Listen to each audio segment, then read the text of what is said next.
Hoje, dia 21/3/2023, estamos aqui fazendo uma live que eu espero que seja agradável para todos nós, agradável para mim, agradável para vocês, agradável para todo mundo que tenha o intuito de aprender mais, de saber mais, de tirar dúvidas. Eu creio que essa live vai ser uma live tranquila, gostosa de se assistir e participar. Meu nome é Rodrigo, eu sou contador, sou administrador, sou dono da empresa dos Três Contabilidade, tá?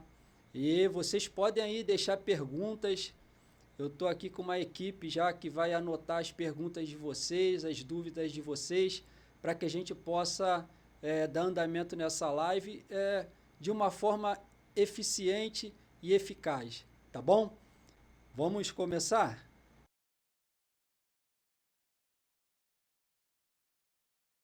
Quando a pessoa vai fazer a declaração de imposto de renda, antes ela precisa conhecer qual é o tipo de declaração que ela vai entregar. Então, são 3 tipos de declarações que nós temos, né, que a Receita Federal disponibiliza. A primeira declaração é a mais comum, que é a declaração de ajuste anual. A partir do mês de março, começa a declaração de imposto de renda e ela vai ajustar todo o valor que você foi retido ou, então, imposto que você precisa pagar a mais. Segunda declaração é a saída definitiva do país. Então, a segunda declaração que você vai ter que declarar é caso você venha sair do Brasil, né, definitivamente, ou passar um prazo acima de 12 meses fora do Brasil, você vai precisar fazer essa declaração, entregar essa declaração de imposto de renda. Por quê? Porque a Receita Federal, ela entende, ela faz todo o levantamento do seu rendimento e ela vai apurar se você tem a obrigatoriedade de declarar imposto de renda. Então, se você vai para fora do país e não transmite essa declaração de imposto de renda de saída definitiva, a Receita Federal vai ficar te cobrando todo ano. E se você não entregar a declaração, vai ter penalidades. A terceira declaração de imposto de renda é de espólio final. Essa declaração de imposto de renda é para aquelas pessoas que faleceram, né? Elas faleceram, lógico, elas não vão ter como declarar fazer essa declaração, preencher, fazer ajuste, enfim, enviar essa declaração.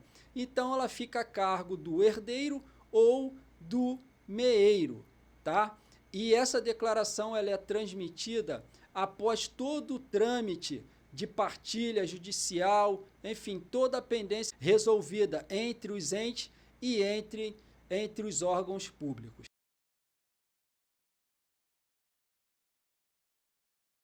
A obrigatoriedade ela tem partes, algumas peculiaridades, né? Então, partindo desse pressuposto, eu tenho as declarações que são obrigadas, né, relacionada aos rendimentos tributáveis e acima de R$ 28.559,70. E dentro desse valor, ele vai pegar acumulada, né, toda a renda. Ou seja, se você tem renda de salários, tá, de pensão, de aposentadoria, de comissão e agora também, como a gente está presenciando muito, são as apostas, as apostas esportivas. Essa aposta esportiva, ela não está regulamentada aqui no Brasil, mas não deixa de ser um rendimento, e um rendimento tributável. Então, o que acontece? Quando eu falo o rendimento cumulativo, é todo rendimento.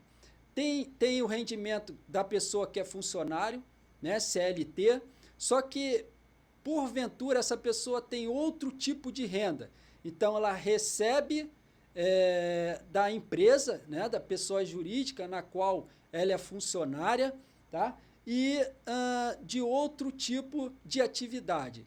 Então, ela tem que somar, fazer o levantamento e ver se o somatório, né, acumulado dessas rendas ultrapassam R$ 28.559,70. E ainda também nós temos o produtor rural, né? O produtor rural, lembrando que não é aquele produtor PJ, é o produtor pessoa física. Caso ele tenha auferido renda acima de R$ 142.798,50, ele também está obrigado a declarar imposto de renda. Ou caso ele não tenha recebido, auferido, né, esse rendimento acima de R$ 142.798,50, mas que ele queira compensar prejuízo rural da atividade. Então, ele também precisa declarar o imposto de renda, né? Agora eu vou falar um pouquinho sobre os rendimentos, a obrigatoriedade sobre os rendimentos isentos. Tá? Então, nós vimos os rendimentos tributáveis, que leva a essa obrigatoriedade, e agora eu estarei falando dos rendimentos isentos. Os rendimentos isentos, eles entram até os R$ 40.000, ele não precisa ser declarado. Tá? A Receita Federal não faz questão que os contribuintes declaram. Mas, porventura, se o contribuinte tem rendimento isento acima de 40 mil, aí ele precisa declarar. A Receita Federal já lança essa obrigatoriedade para que ele, o contribuinte, venha declarar. Então, dentro desses rendimentos isentos, tá, e não tributáveis, estão poupança, né, rendimento de poupança, estão também pensão alimentícia, tá? E quando eu falo pensão alimentícia, pessoal, vou aproveitar esse gancho aqui para não ficar para trás, a gente resolver logo matar logo por aqui essa questão da pensão alimentícia. É o seguinte, até o ano passado, pensão alimentícia era tributável, né? Quem recebia pensão alimentícia sabe disso. Tinha que declarar na parte de rendimentos tributáveis. Só que agora, né, o STF bateu lá o martelo e disse que não, que pensão alimentícia tem que ser isento. E agora? Né? Então, se a pensão alimentícia era tributável e agora ela passa a ser isento, o contribuinte que declarou esse rendimento de pensão alimentícia, ele tem o direito de ser restituído desse valor, né? Porque ele pagou, ele declarou e foi cobrado imposto em cima disso indevidamente. Então, o que a Receita fala? Bom, então vamos fazer o seguinte, o contribuinte tem o direito? Então, vamos fazer de forma como manda a lei. Só que a Receita Federal ela não vai devolver de forma espontânea. Para o contribuinte ter acesso a esse valor restituído, qual é o primeiro passo? O primeiro passo é o contribuinte ir nas últimas declarações, até os 5 anos para trás, fazer o levantamento, retificar, ajustando, né, esse valor, ou seja, tirando do campo de rendimento tributável e descendo ele para o rendimento isento e não tributável. Então, o que acontece? Quando o contribuinte faz isso, faz essa retificação, o programa da Receita Federal já entende, porque ele já calcula a diferença. Então, se o contribuinte tinha imposto a restituir na época que ele declarou pensão alimentícia, ele joga a pensão alimentícia como isento, o valor a restituir, ele aumenta automaticamente. Então, esse valor que aumenta em relação à restituição, ela vai ser restituída num banco, na conta bancária que o contribuinte informou lá no programa da Receita Federal, né? Agora, caso o contribuinte tenha pagamento de imposto de renda, esse pagamento de imposto de renda ele diminui, né? Então, a única forma do contribuinte rever esse valor, né, essa diferença pago de imposto de renda é baixando o programa de PERDECOMP, fazendo lá um processo administrativo, preenchendo esse programa, e aí ele vai ter condições de rever este valor.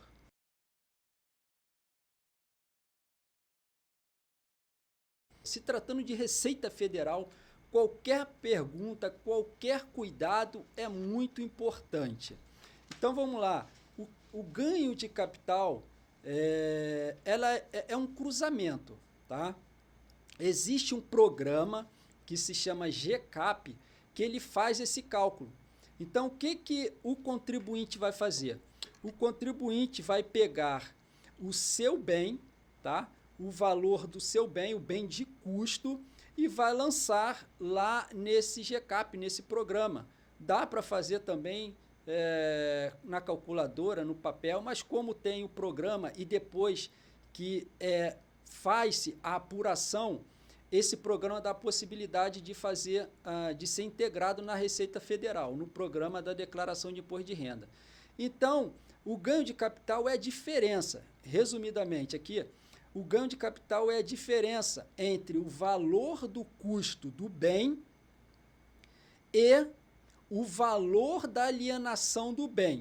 Ou seja, se ele comprou um bem, né, a 20 mil e vendeu a 30, tem um ganho de capital referente a 10 mil, tá? Mas a Receita Federal dá uma condição de isenção também. Se o bem não ultrapassar os 35 mil reais, independente de houver ganho de capital ou não, o bem continua sendo isento. Então, a necessidade de declarar é mais para poder baixar o bem da declaração de imposto de renda. Por quê? Ele não vai incidir em imposto de renda, vai estar isento. Agora, se o bem, tá, ele foi negociado acima, o valor do custo for acima de 35 mil, e isso em relação ao bem imóvel, tá, pessoal? Que eu vou falar a seguir do bem imóvel também. Então, se tratando do bem imóvel, a base para isenção é 35 mil reais. Então, se o bem está dentro desse valor, ele está isento, tá? Independente de ter ganho de capital ou não. Agora, se o custo do bem for acima de 35 mil reais e na alienação houver um ganho de capital, aí o ganho de capital, o valor do ganho, vamos supor que seja 40 o valor do custo e a venda do bem foi 50.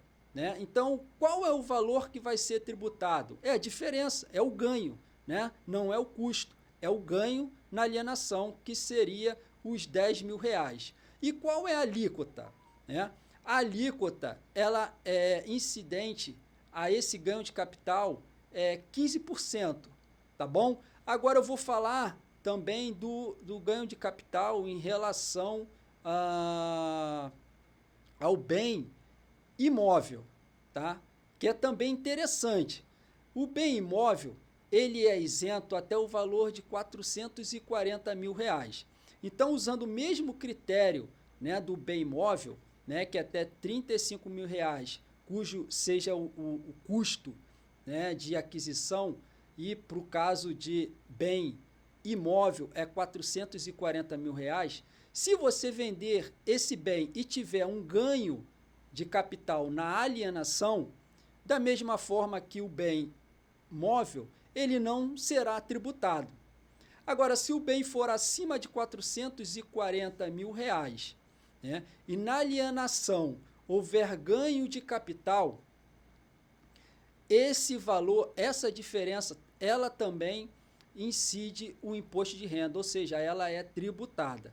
Mas ainda tem um critério aí que da isenção, mesmo que ultrapassar esse valor. Olha como é complexo, né, o nosso sistema tributário.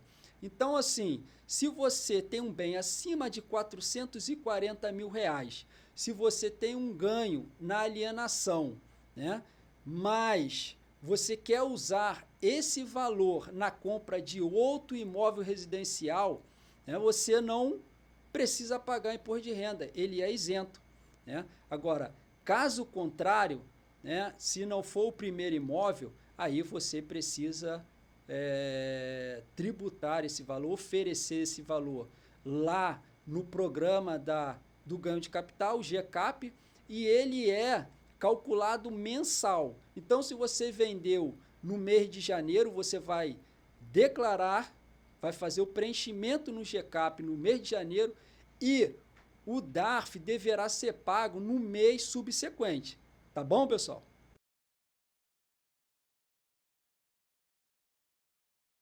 Então, as rendas variáveis são aquelas que o contribuinte investe na Bolsa de Valores, tem ações na Bolsa de Valores.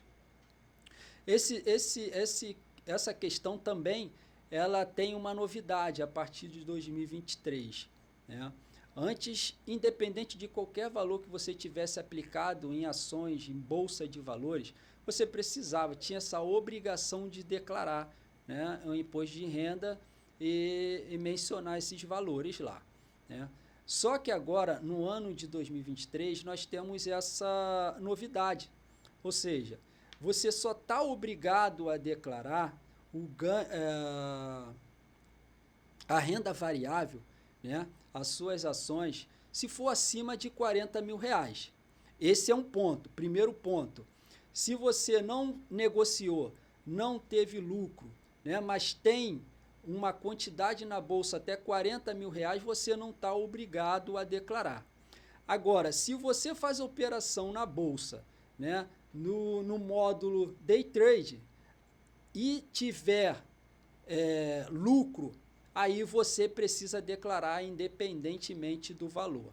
Né? E nós temos também a questão do Swing Trade, né, que é o caso da apuração mensal. Day Trade é diário, né, ao final do dia, e o Swing Trade é durante o mês. Tá? Ou também se teve, né, um ganho que incida imposto. Aí está obrigado a fazer a declaração. A criptomoeda também, ela da mesma forma, ela precisa ser declarada. Só que a criptomoeda é a partir de 5 mil você está obrigado a declarar as criptomoedas. A partir de 35 mil reais, né, que você apurar aí o seu ganho, aí já incide o imposto, né, e precisa declarar, fazer a tua declaração e informar esses valores e recolher também os seus impostos. Eu chamo a atenção para nota de corretagem, tá? Se você tem alguma administradora que faz, né, alguma corretora que controla esses investimentos, mas que ela não faça a sua declaração de imposto de renda, ou você mesmo faça, é interessante pedir a nota de corretagem, tá? E também os DARFs pagos em cima dos ganhos. Tá legal?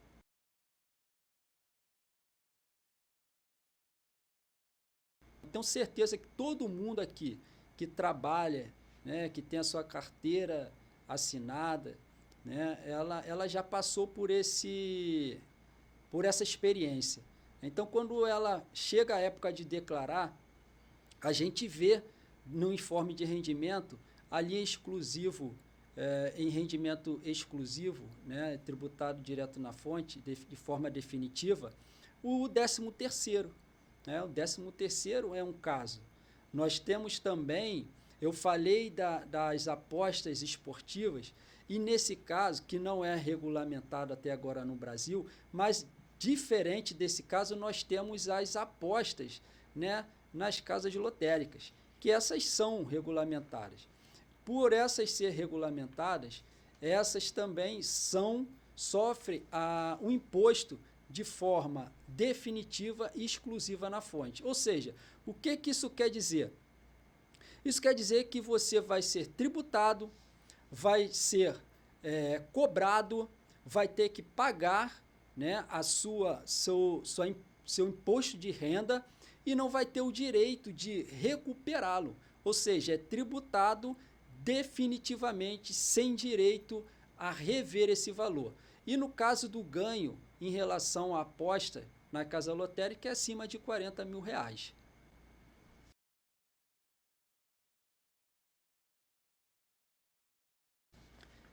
Deduções também é uma parte super importante, né? Como todas as outras, como a gente tem batido nessa tecla.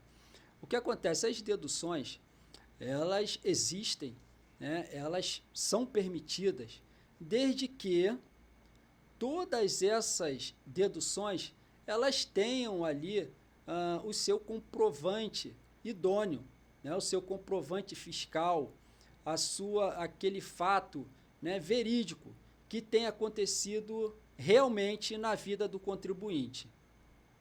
Então, dentro dessas deduções, eu vou citar algumas aqui, são várias, diversas, tá? Se ficar alguma de fora e se for o seu caso e quiser mandar uma pergunta para ver se também pode fazer essa dedução, pode ficar à vontade, tá bom?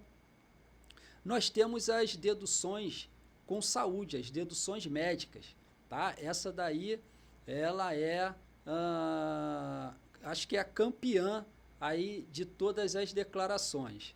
Então, o que acontece? Se você foi no hospital, né, se tratar ou passar por um processo de saúde e você pagou esse valor, você tem o direito de deduzir, tá? Se você também precisou fazer algum tipo de exame laboratorial, também você tem a oportunidade de fazer essa dedução, tá?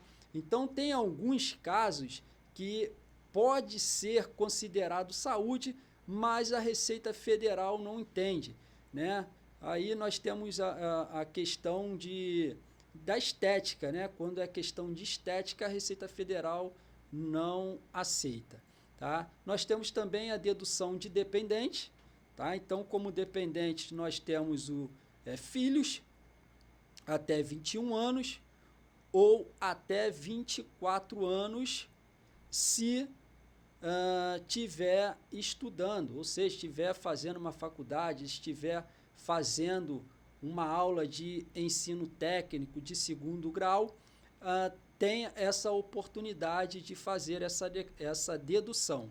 E o valor deduzido, né, para cada dependente nessa situação é R$ 189,59 mensal, tá? Então, se você tem aí o seu dependente, tem o seu filho até 21 anos ou até 24 anos que tenha esse critério aí de educação, ou seja, esteja estudando, fazendo uma faculdade, um ensino superior, esteja fazendo um segundo grau técnico, pode deduzir do seu imposto de renda esse valor. Tá? Só filhos ou enteados também? Temos também os filhos. Boa pergunta, Matheus. Também pode ser um enteado, né? Nós temos os filhos e também nós temos um enteado também que pode ser deduzido de forma legal, né? Se tiver tudo dentro dos parâmetros legais da sua declaração de imposto de renda, e aí você vai ter a oportunidade de ter o seu imposto reduzido. Nós temos também, né, como critério de dependente, o pai, o avô, o bisavô, tá? Só que, diferente do filho, né, nós temos a questão do pai, do avô, do bisavô, no qual o contribuinte, você só pode declará-lo como dependente caso ele tenha um rendimento tributável ou não de até R$ 22.847,76, tá? Então, esses são uns casos de dedução do imposto de renda, mas também eu vou mencionar aqui que é bastante usado para aquelas pessoas que são experientes, né, acima de 65 anos, e veio como uma luva, né? Então, o que acontece? Quando a pessoa tem, o contribuinte, ele é aposentado, pensionista e acima de 65 anos, ele também tem o direito de deduzir, tem o campo lá, né, de rendimento isentos e não tributáveis, que aí ele, se eu não me engano, é R$ 1.903,98. Eu acho que é isso, mensal, tá?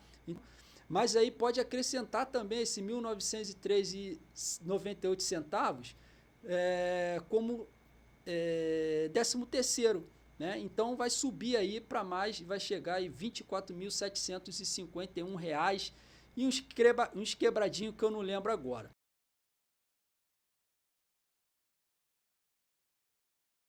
Essa é uma questão delicada, né, de se tratar, porque todos nós sabemos, né, que não é fácil, né, ter um ente querido nessa situação, né? Então, assim, nós queremos a todo custo fazer com que possamos exercer o nosso direito.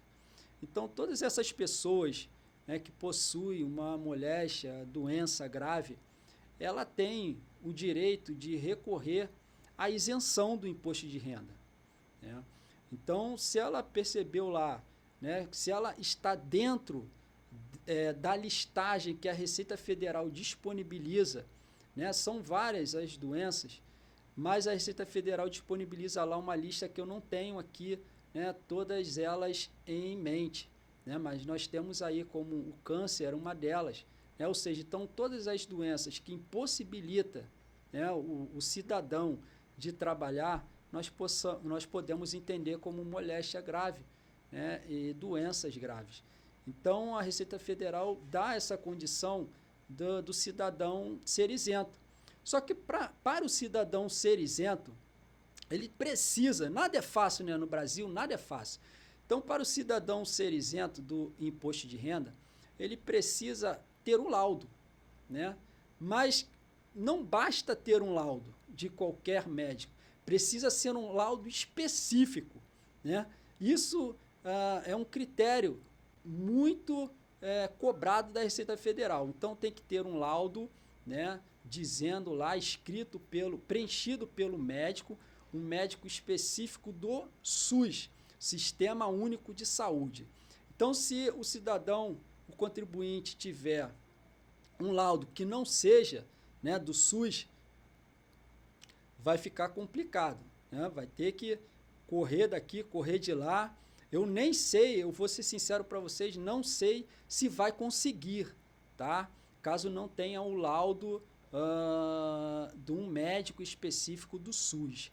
Mas caso tenha, ele vai poder fazer essa solicitação junto à Receita Federal.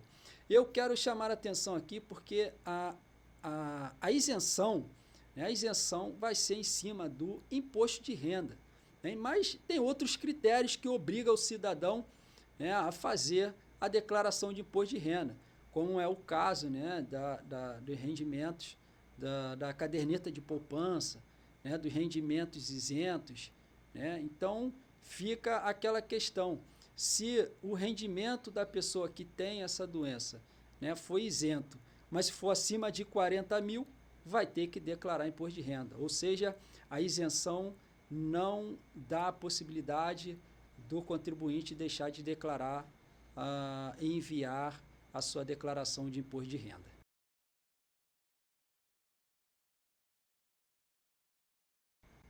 Então, referente ao autônomo, né, autônomo é aquela pessoa, né, que não está enquadrada como pessoa jurídica e ela também não está enquadrada como funcionário público, como funcionário, né, CLT. Esse é o autônomo, né? Ele tem uma atividade na qual ele tira ali o rendimento, né, durante o mês, quinzenal, semanal, enfim, mas que tira ali o seu rendimento e esse rendimento, né, ele é tributado. E por ser tributado, ele entra também na obrigatoriedade, caso passa ali, ultrapasse os R$ 28.559,70, né? Então, se ele é autônomo, isso não quer dizer que ele está isento, ele precisa declarar. E não só declarar, se ele tem esse rendimento mensal, né, e recebe ali de pessoa física, por exemplo, ele precisa fazer o preenchimento do carnê-leão mensal para poder recolher esse imposto. Tá? Então, ele vai recolher, vai preencher o carnê-leão, recolher o imposto de forma mensal, e aí, quando for a época de declaração de imposto de renda de ajuste anual, aí ele vai importar, tá, esse carnê-leão para a declaração de imposto de renda, ou seja, para o programa de imposto de renda da Receita Federal. Tá? E em relação à pessoa física, né, o autônomo, que ele tem a sua atividade aí como transporte, seja transporte de pessoas, transporte de carga, que tem ali o seu veículo próprio, alugado, alienado, ele tem uma condição ainda que a Receita Federal dá, que facilita, né, em relação ao valor oferecido para rendimento. Então, a porcentagem, né, em cima do rendimento, ela incide entre 10%, né, se eu não me engano, para transporte de carga, se eu não me engano, e 60% para transporte de pessoas. Se eu não me engano, é isso. Tá? Então, tem essa possibilidade ainda de ter aí um alívio, né, na sua tributação. Mesmo que nós sabemos que é uma atividade que tem muito custo. Custo com combustível, custo com óleo, custo com vários tipos de custo, né, manutenção. Então, nada, né, nada mais justo do que a Receita Federal oferecer essa oportunidade para esses contribuintes que têm essa atividade em relação a transporte de pessoa e transporte de carga. Isso, pessoa física, tá, pessoal?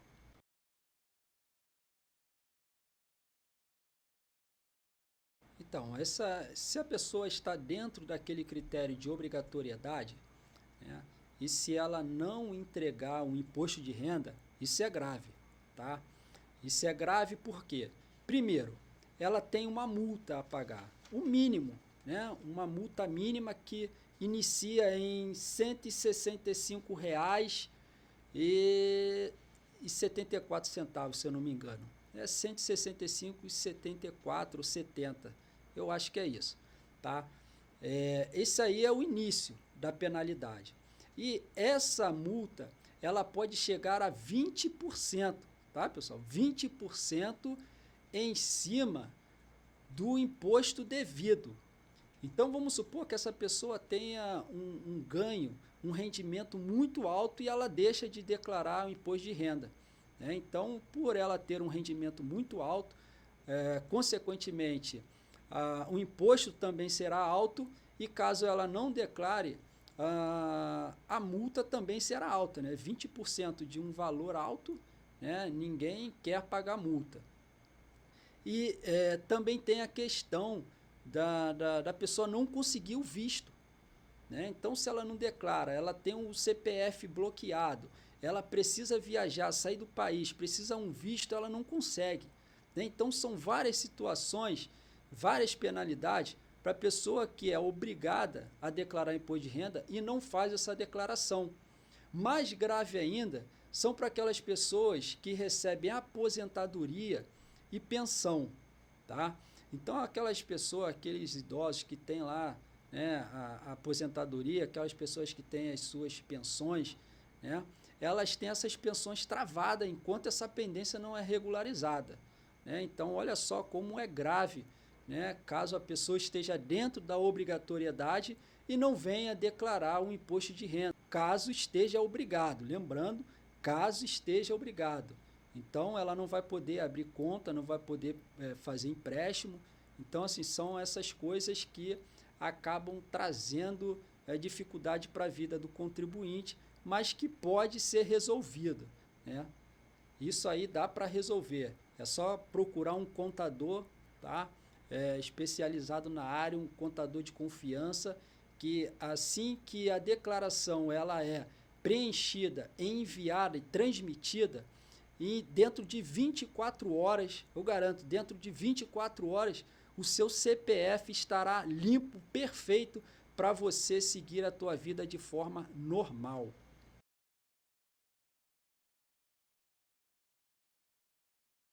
Então, o MEI, por si só, o MEI ele não está obrigado a declarar imposto de renda, né?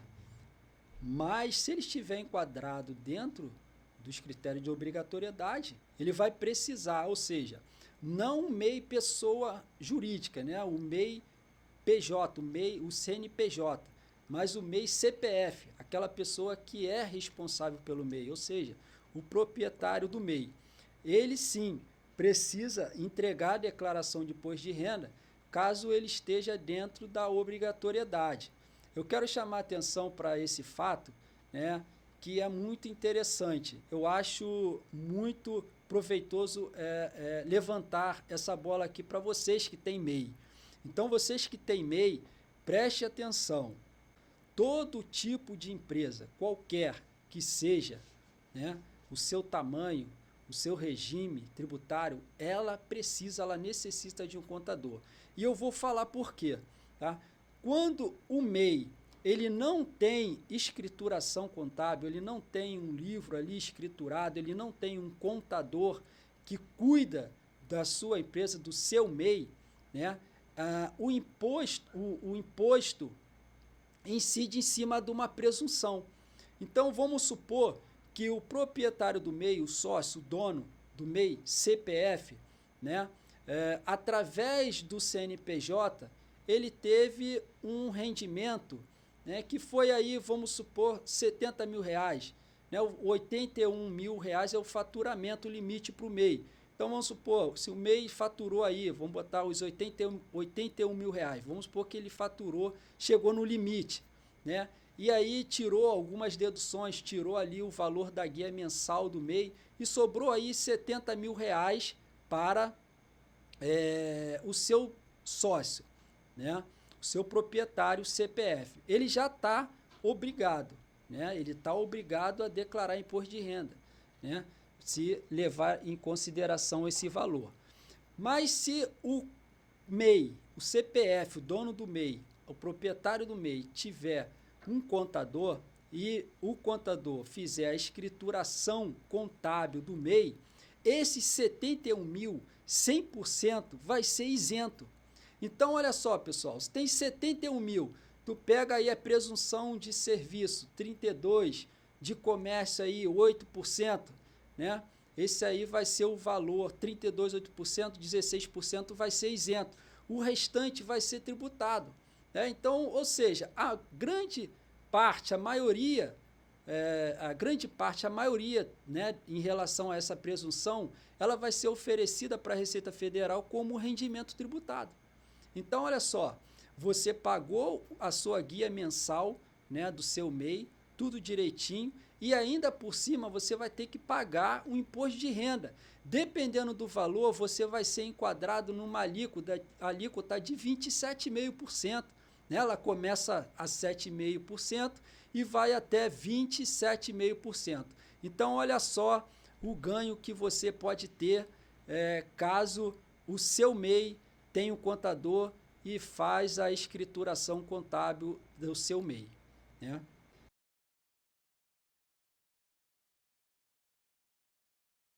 A malha fina, a malha já fala, o nome já fala, né?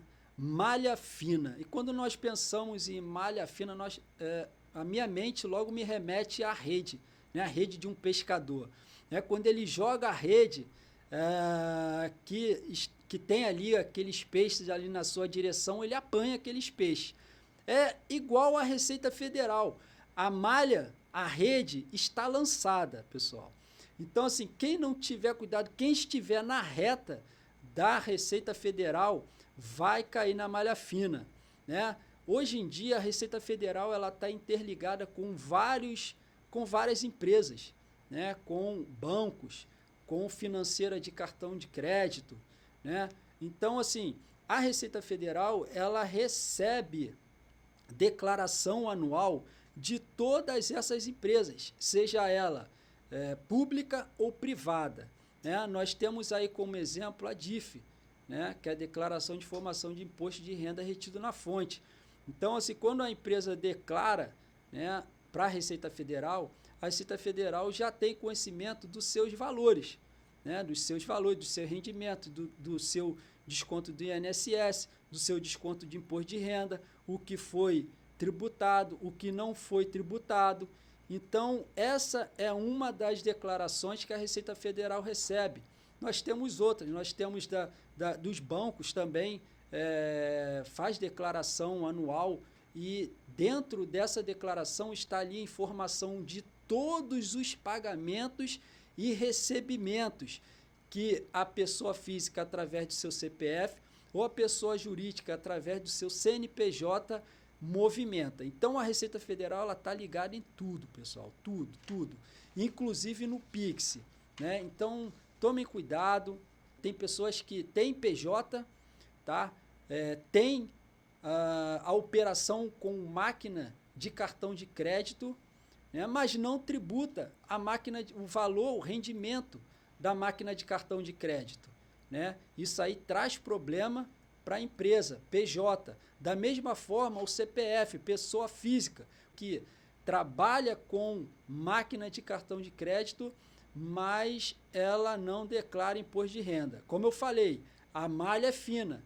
Pode ser que agora esteja passando pela malha, mas vai chegar uma hora que a malha vai pegar essas pessoas. Lembrando que a Receita Federal tem até 5 anos, tá? Para poder fazer uma auditoria nas suas contas, fazer uma auditoria nas suas empresas e constatar se houve algo de errado, e se houve algo de errado, ela vai aplicar a penalidade. Tá bom, pessoal? Então vamos ter cuidado aí em relação a essa questão. A malha fina também tem como resolver, né? Desde que a Receita Federal não mova um processo contra você, um processo administrativo, judicial, aí já era.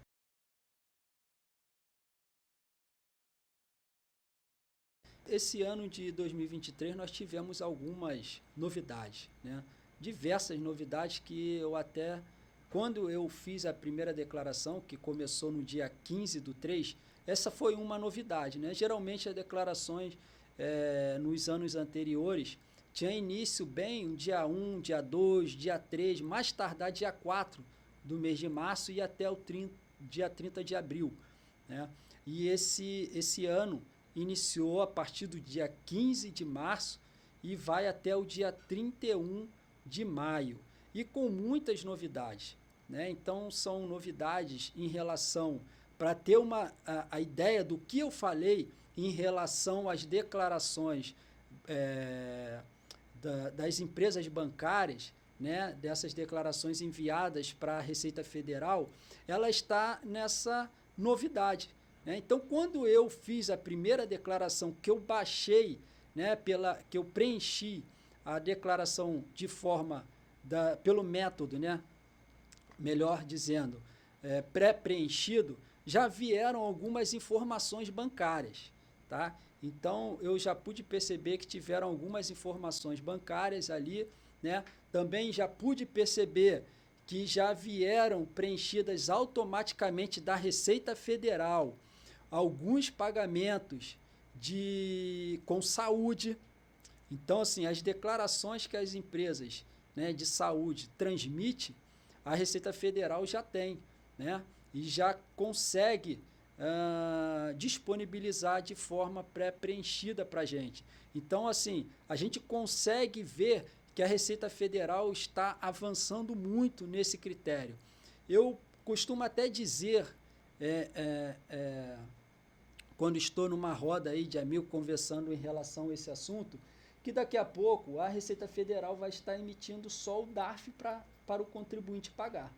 Então, o contribuinte vai fazer as suas operações, quando chegar no prazo da declaração de imposto de renda, né, ou mensal, né, né, em questão do Carnê-Leão, a Receita Federal vai estar emitindo o DARF para você pagar como se fosse uma conta de luz, como se fosse uma conta de água, né, como se fosse uma conta, né, normal do dia a dia.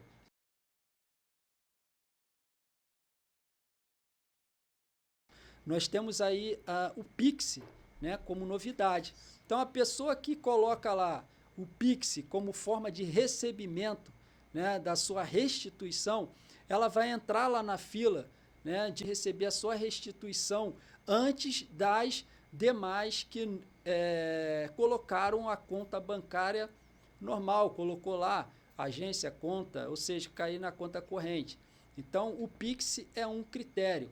Também nós temos outros critérios também, como a pessoa que tem que é professor também, a Receita Federal dá essa possibilidade, dá essa vantagem para ela. E os aposentados e o pensionista também têm esse critério.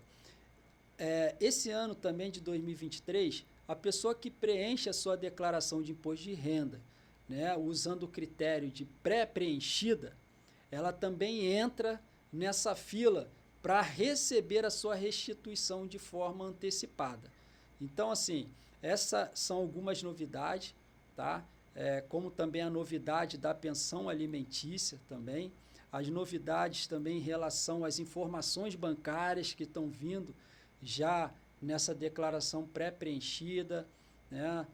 Os pagamentos de saúde. Então, são várias novidades para esse ano de 2023, que eu creio que o ano de 2024 promete, pessoal.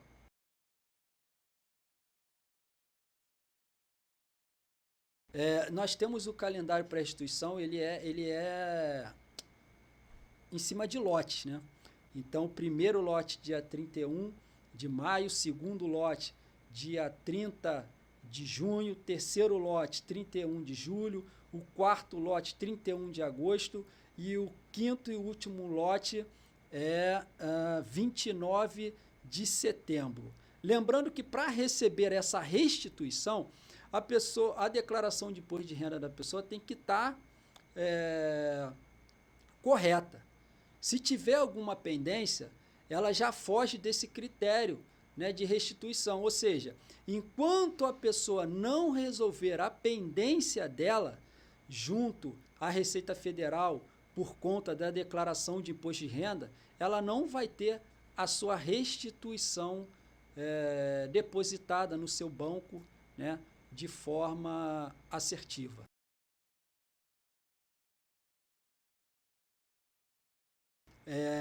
Empréstimo e financiamento.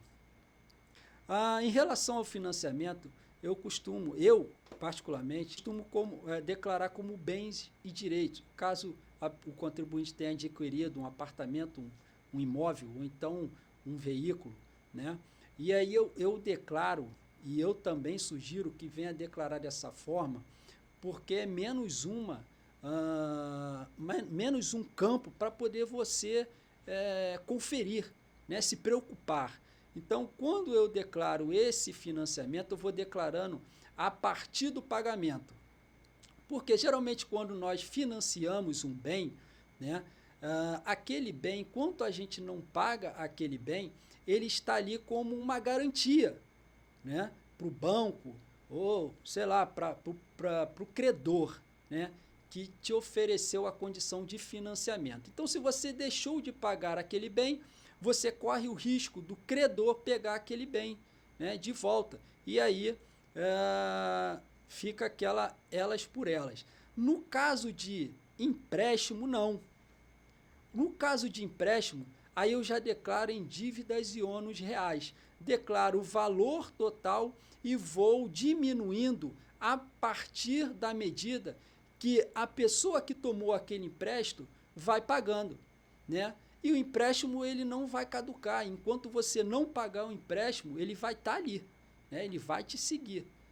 Então, por isso que eu costumo e oriento a declarar empréstimo, dívidas e ônus reais. Financiamento, declara em bens e direito. E todo ano você vai lá, pega o seu informe de rendimento, dentro do informe de rendimento você vai ter o valor, né, que você pagou, o valor que está em aberto, e aí você vai ajustando em relação ao pagamento ou em relação à benfeitoria, né? Se você fizer alguma benfeitoria, você também tem a possibilidade de aumentar esse custo, né?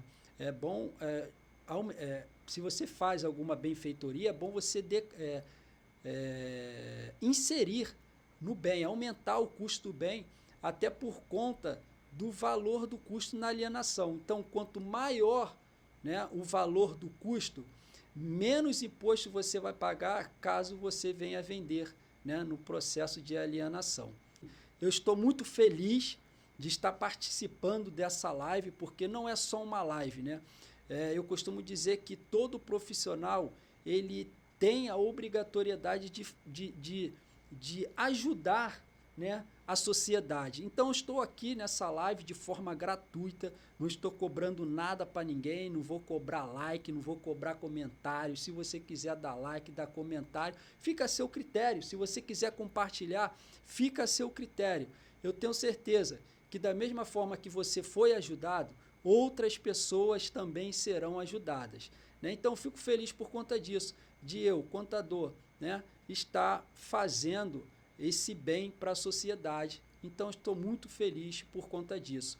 E eu agradeço aqui, né, todos que se empenharam.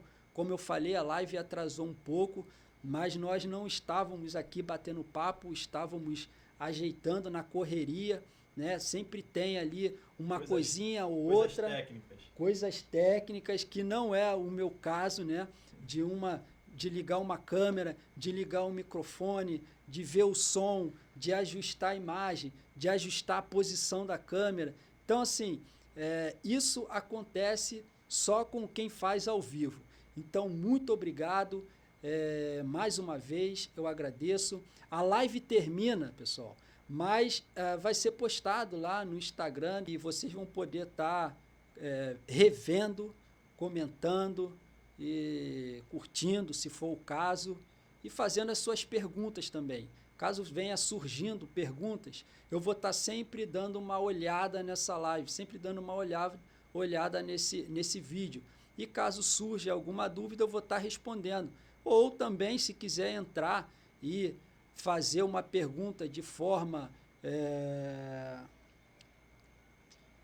no direct, né, de forma privada, sem que ninguém saiba, né, ou de repente você não quer que ninguém saiba, pode ser por questão de valores, né, de débitos, de pendências, também pode ficar à vontade, vá lá, manda um direct para @dos3contabilidade, né, no Instagram, que eu vou estar respondendo para vocês. E caso vocês queiram contratar, tá, a minha mão de obra, o meu serviço profissional, da mesma forma você pode estar aí contactando através do direct ou mandando também uma mensagem, né, via WhatsApp para 9671 43116. 9671 43116. Muito obrigado e até a próxima, pessoal.